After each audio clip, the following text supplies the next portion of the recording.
ETF index mutual funds నేర్చుకుని stock మార్కెట్లో రాణించాలనుకుంటున్నారా? వెంటనే ఈ నెంబర్కి కాల్ చేయండి. నమస్తే రమ్మగారు. నమస్తే జయ. ఏదైనా మంచి స్టోరీ చెప్పండి రమ్మగారు. సాధారణంగా మనం చదువుకున్న వాళ్ళు, జ్ఞానం కలిగి ఉన్న వాళ్ళ ప్రత్యేకతే వేరుగా చెప్పుకుంటాం. Knowledgeable people. నాలెడ్జ్ ఎక్కడి నుంచి వచ్చేస్తుంది? సహజంగానే కొంచెం ఐక్యూ ఉన్నవాళ్ళు ఉంటారు, చురుగ్గా, తెలివిగా, యాక్టివ్గా ఉంటే చదువు వాళ్ళకి వాళ్ళ ఐక్యూని బాగా పెంపొందిస్తుంది. అప్పుడు వాళ్ళకి రకరకాల విషయాలు తెలుసుకునే అవకాశం లభిస్తుంది. ఒట్టి ఐక్యూ ఉన్నవాడు కొన్ని చోట్ల రాణిస్తాడు. అవును. కానీ వాడికి చదువుతోటి ఆ ఐక్యూని పదును పెడితే వాళ్ళు ఇంకా అద్భుతంగా రాణిస్తారు. దాన్ని ప్రూవ్ చేసే ఒక కథ. పిల్లలకి నువ్వు తెలివిగల పిల్లలు, నువ్వు తెలివైన వాడివి, చదువుకుంటే ఇంకా రాణింపుకొస్తావని చెప్పాలి. చదువుకుంటే నీకు చాలా రకాల విజ్ఞానాలు వస్తాయి. నువ్వు ఒక తెలివి ఒకటే కాదు, చురుగ్గా ఉంటారు చూడు కొంతమంది పిల్లలు. అసలు ఇవాళ రేపు ఈ జనరేషన్లో చురుకుతనం లేని పిల్లలు లేరమ్మా. అవునండి, అతి చురుకు. అవును. ఏం చేసుకోవాలో తెలియదా మొత్తానికి. అలాంటి వాళ్ళే ఉంటున్నారు. అవును. పిల్లలు చదవకుండా ఉంటే చదువు ఎలాంటి ఫలితాన్ని ఇస్తుందో ఈ కథ చెప్పచ్చు. బాగుంది, మంచి కథ. పూర్వం ఒక అగ్రహారంలో ఒక ఆయన ఉండేవారు, ఇద్దరు మగపిల్లలు. ఆయన చాలా పేదవాళ్ళు వాళ్ళు. అయితే ఏదో చిన్న వృత్తి వాళ్ళది, పౌరోహిత్యం లాంటివి నేర్పించుకున్నారు. రెండో పిల్లడు భలే తెలివిగా ఉండేవాడు. ఆయనకి ఏమనిపించింది, పెద్దవాడు ఎట్లాగో మన ఇంటి పనులు, ఇంటి వ్యవహారము, మన క్లయింట్స్ ఎవరున్నారో వాళ్ళని మన ఊరు వరకు చూసుకుంటాడు. చిన్న ఊర్లో ఎంత డబ్బు వస్తుంది, ఎంత పేరు వస్తుంది, మనం ఉన్న ఊళ్ళో ఏదో భుక్తి గడుస్తుంది, అంతే, మర్యాదకు లోటు లేకుండా ఉంటుంది. కానీ పిల్లాడు చాలా తెలివిగా ఉన్నాడు. వీడిని పెద్ద చెరువులో ప్రవేశపెట్టాలి, పెద్ద చోట. అందుకు ఈ పిల్లవాడికి ఏదైనా చదువు చెప్పించాలని అనుకున్నాడు. కొద్దిగా కొంచెం వయసు వచ్చాక ఏం చెప్పాడంటే, నాయన నిన్ను తీసుకెళ్ళి ఎక్కడైనా పెట్టే ఓపిక లేదు నాకు. నోట్లో 4 ముక్కలు వచ్చు, దారిన పోతూ నలుగురికి 4 మంచి మాటలు చెప్తూ గురువుని వెతుక్కో, చదువుకో నువ్వు అని చెప్పాడు. ఆ కాలం ఏంటంటే, ఈ పిల్లల్ని రోడ్డు మీద పంపిస్తే ఎటాగండి అని అనే కాలం కాదు. అదేలే. బ్రాహ్మణులకి భోజనం పెట్టేవాళ్ళు, అవకాశాలు లభించేవి. కొంచెం బ్రాహ్మణ గుర్రాలు వెళ్తే అయ్యగారు వంట చేసుకోండి అని సామాన్లు ఇచ్చేసేవాళ్ళు. వంట చేసి తిని 2 పూట్ల ఆ ఊళ్ళో ఆగి మళ్ళీ వెళ్ళిపోవచ్చు. అప్పుడు అసలు ఫెసిలిటీస్ కావాలన్న గోలే లేదు జయ. అవునండి. పంచలో ఒక చిన్న పంచ వరండా ఉంటే వరండాలో కాస్త పొయ్యి పెట్టుకుని, ఒక గిన్నె మట్టి కుండ ఉంటే కుండతో అన్నం వండేసుకుని, కాస్త ఒక కూర చేసుకుని, కూర అన్నం వాళ్ళు మజ్జిగ ఇస్తే మజ్జిగ పోసు తింటే ఆ రోజుకి వెళ్ళిపోయింది. రాత్రికి పాలు పళ్ళు కూడా చాలు, అంత అన్నం తినేసేవారు. పంచలో ఒక చాప పడుచుకుని పడుకుంటాము.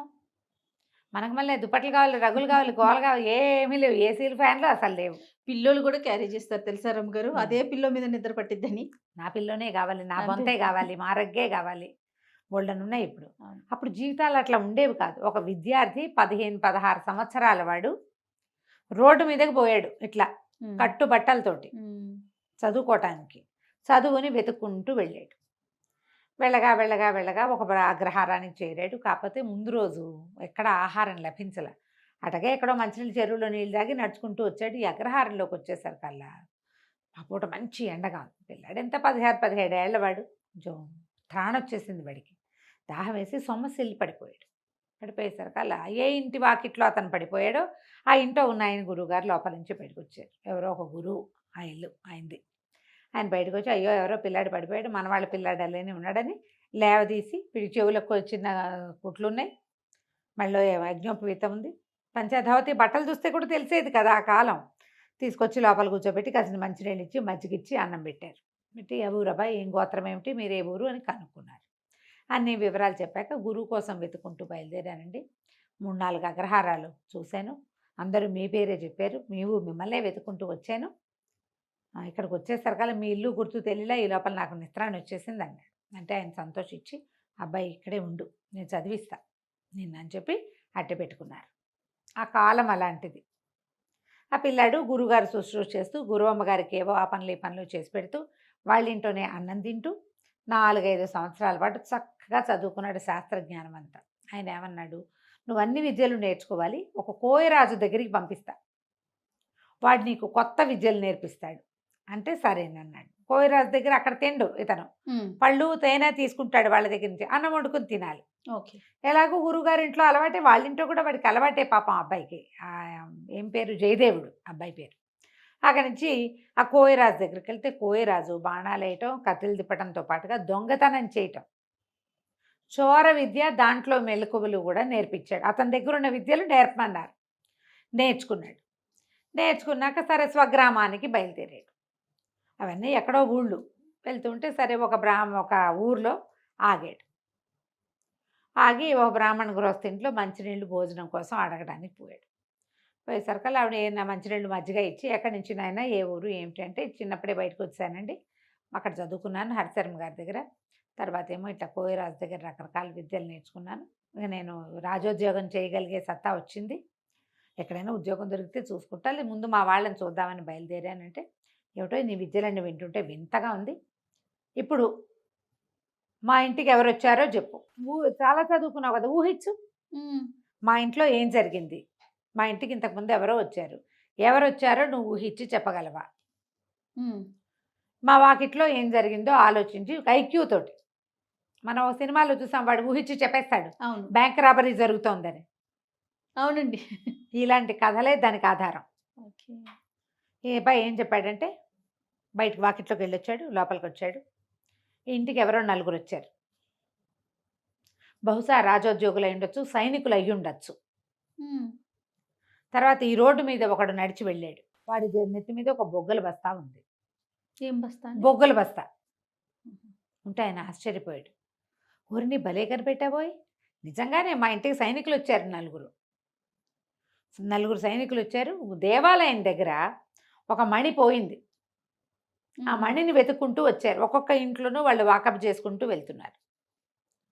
నువ్వు భలే కనిపెట్టావు, అసలు ఆ మణి ఎట్టా పోయిందో, ఎవరి దగ్గర ఉందో నువ్వు కనిపెట్టగలవేమో, ప్రయత్నం చేయి, రాజుగారి దగ్గర నీకు ఉద్యోగం వేయించే పూచి నాది, చక్కగా మీ నాన్నని తాన్నయ్యని కూడా ఈ ఊరే తెచ్చుకోవచ్చు, ఈ ఊళ్ళో బ్రాహ్మణికానికి ఏం కొదవలేదు, మీ నాన్న అన్నయ్య వాళ్ళ పని వాళ్ళు చేసుకుంటారు, నీతోటే ఉంటారు హాయిగా, కనిపెట్టు, మణి ఎక్కడ పోయింది, ఎలా పోయింది, ఎవరు తీసుకొచ్చారు, ఎవరు తీసుకున్నారంటే సరేనన్నాడు. ఈ అబ్బాయి వెళ్ళి దిగి అక్కడి నుంచి వెళ్ళిపోయాడు, వాళ్ళ ఇంటి నుంచి బయటకు వచ్చేసాడు.